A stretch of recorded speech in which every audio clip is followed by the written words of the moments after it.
One of the challenges of having a 12-volt refrigerator freezer like this Alpacool is that when it's not in use, it tends to collect mold and mildew. I'm going to show you how I treat that right now.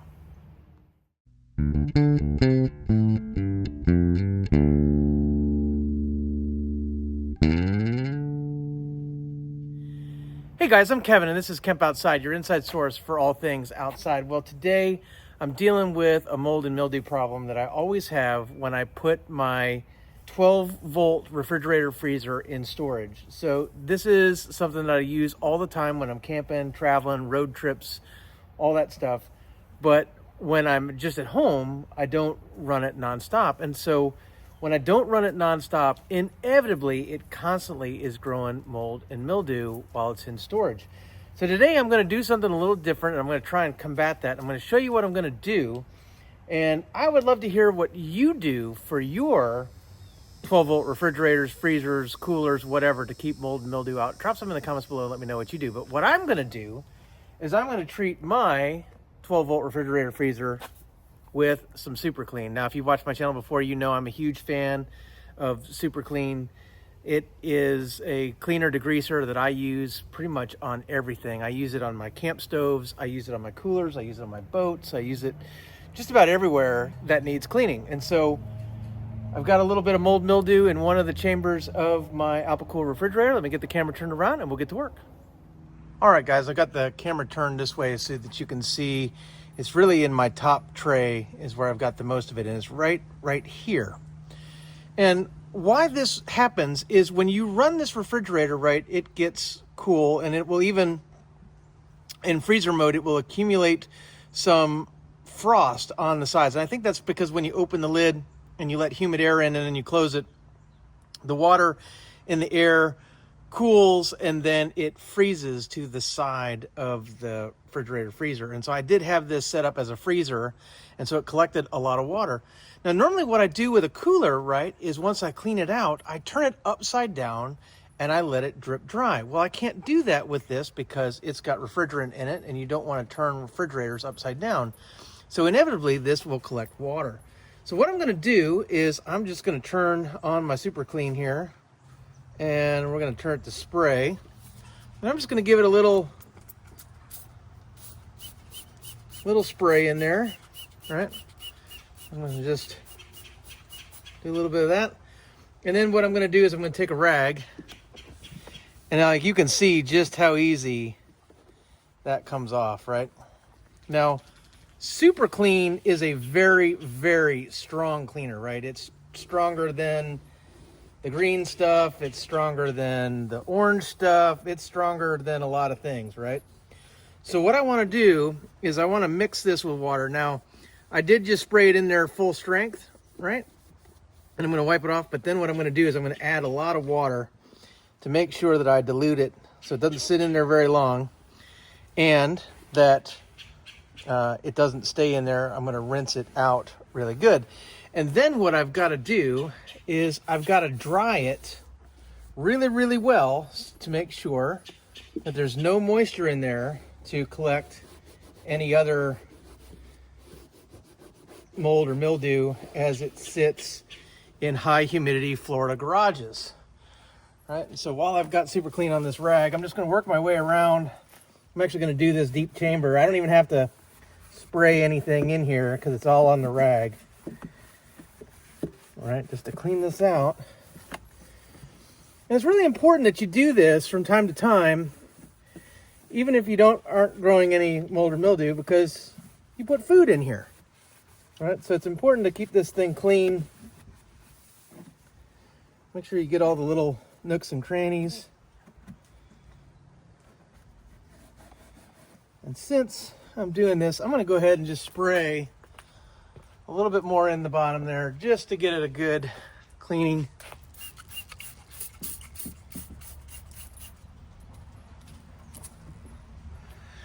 And the other thing that I noticed is that you always want to use Super Clean in well-ventilated areas. Because again, this is a really powerful cleaner. And you really don't want to inhale it. It's not something that you want to inhale. Like Bill Clinton. I didn't inhale, right? And what I'm going to do is I'm going to work my way around here and just clean off as much of it as I can. Now what I'm going to do is I'm going to rinse this with water. I'm going to bring a hose over here.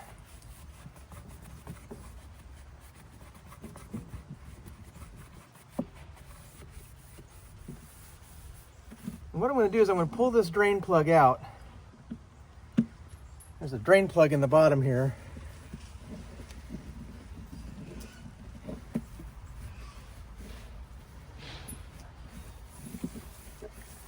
And I'm just going to go ahead and hose all of this out. All right.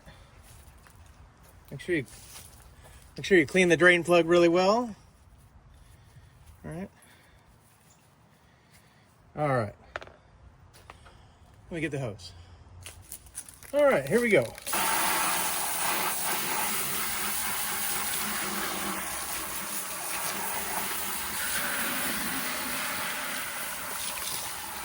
Well, we're just going to let that rinse out there.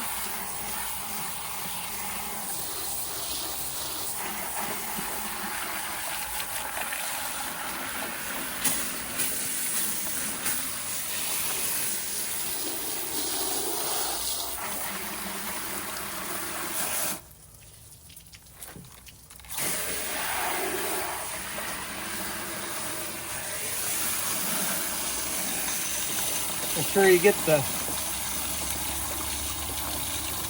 drain plug. All right. I'm going to let that drain out. Okay, now here's the tricky part, right? The tricky part is that there is no drain for this side. So what I do is I'll tip it up and I'll let the water flow into the big side, right? And I'll show you why I do that in a minute. And what I'm going to do is I'm going to spray that out, right? And get it nice and clear.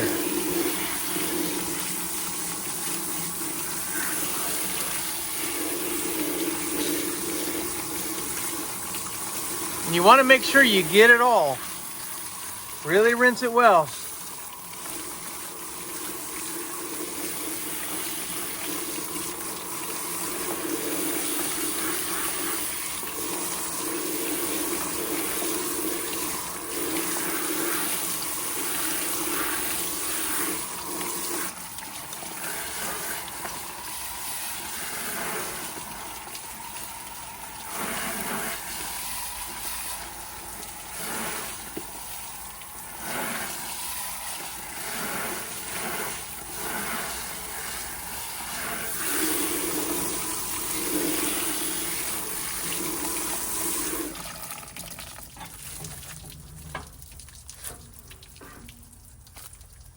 Okay, and then the last thing I do is I tip it really quickly, all the way.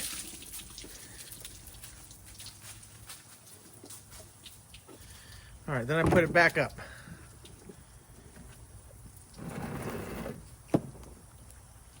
All right. And then the last thing I do is I'll spray this side again real quick.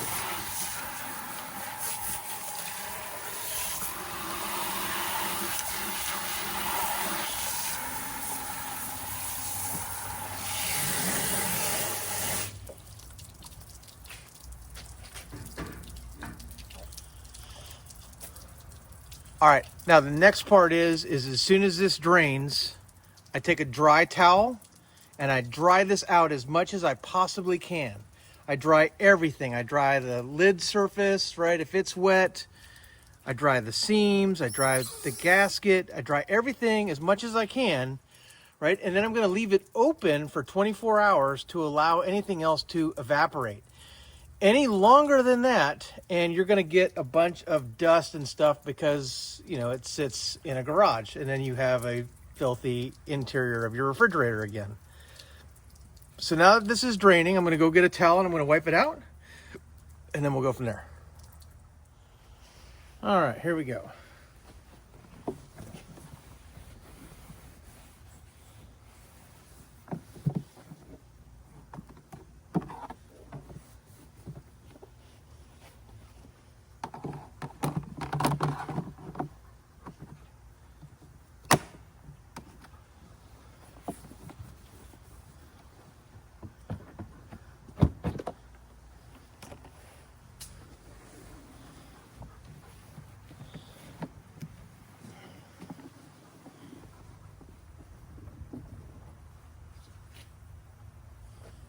Don't forget to replace the drain plug. All right, and then what I do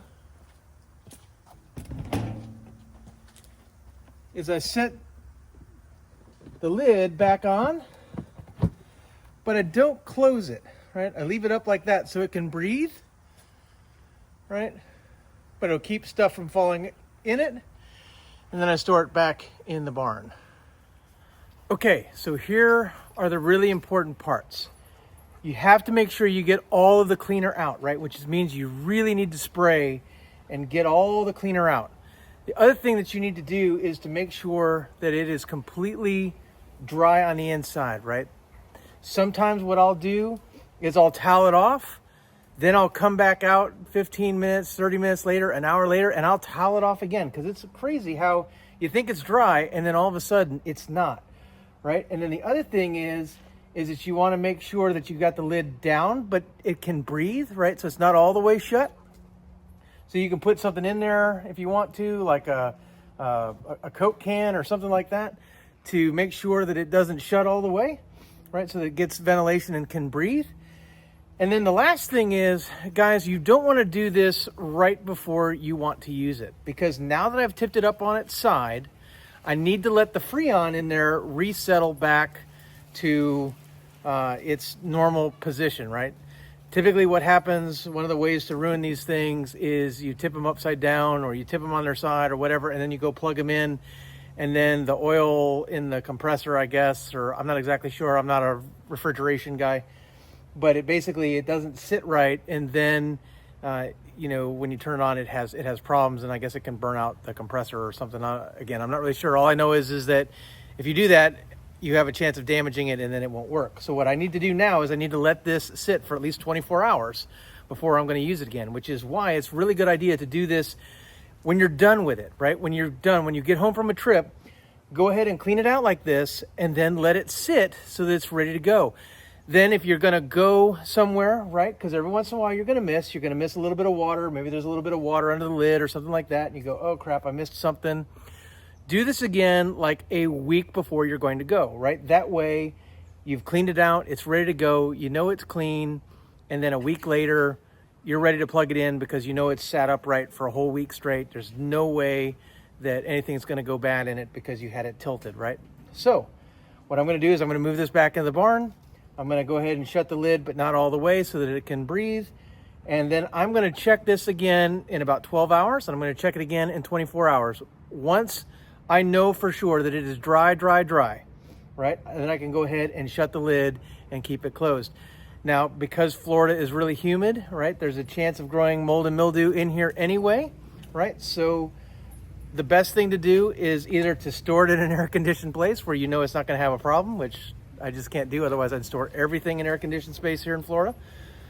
Or you come out and you check it every once in a while and you make sure it's clean and ready to go for your next trip, which is what I recommend. So as a matter of fact, that's why I'm doing this today, is because I noticed that when I cleaned it out the last time, I missed the little bit of water that collected in the shallow side, and that's where I got that mildew. So now it's clean, it's ready to go for my next trip. I don't even know when that's gonna be, but it's ready. So I'm excited about that. Guys, I'm Kevin, and this is Camp Outside, your inside source for all things outside. We exist to help moms and dads take your kids camping, hiking, fishing, learn about nature, and develop a conservation ethic. We want to help you get you and your kids outside. Man, if you're going to take trips, you need coolers, or you need a 12-volt refrigerator or something like that to haul all your food around, and you definitely want it to be clean. You definitely don't want mold and mildew in your coolers, which is why I definitely recommend Super Clean. What an awesome cleaning product, guys, but you need to make sure you use it carefully. One of the things that you can do is you can mix it in a ratio of 1-3 or 1-5 or those kind of things. As a matter of fact, there is a dilution chart on Super Clean's website. I'm going to put a link down below where you can check that out. So whatever you're using Super Clean on, you can know to dilute it properly. But what I like to do is sometimes with this is I like to spray it on full strength and then spray it off, relatively quickly for little jobs like this. I am going to do a video soon where we're continuing our project boat, right? If you can see in the barn there, right there, that is my project boat. It's a 16.5-foot Sea Nymph with a 55-horse Johnson outboard on it. We are going to clean that boat top to bottom using Super Clean products. I was trying to get that video made, but I've just been so busy, I haven't had time to pull that out and spend a day, really cleaning it up. So we're going to do a video on that using super clean products. So I'm looking forward to that. But I wanted to take care of this cooler because I noticed it the other day and it was really bothering me. So guys, if you have any questions about anything, drop some in the comments below. We'd love to hear from you, or you can connect with us on our other social media. We're on Facebook, LinkedIn, Instagram, and X, or our website at kempoutside.com.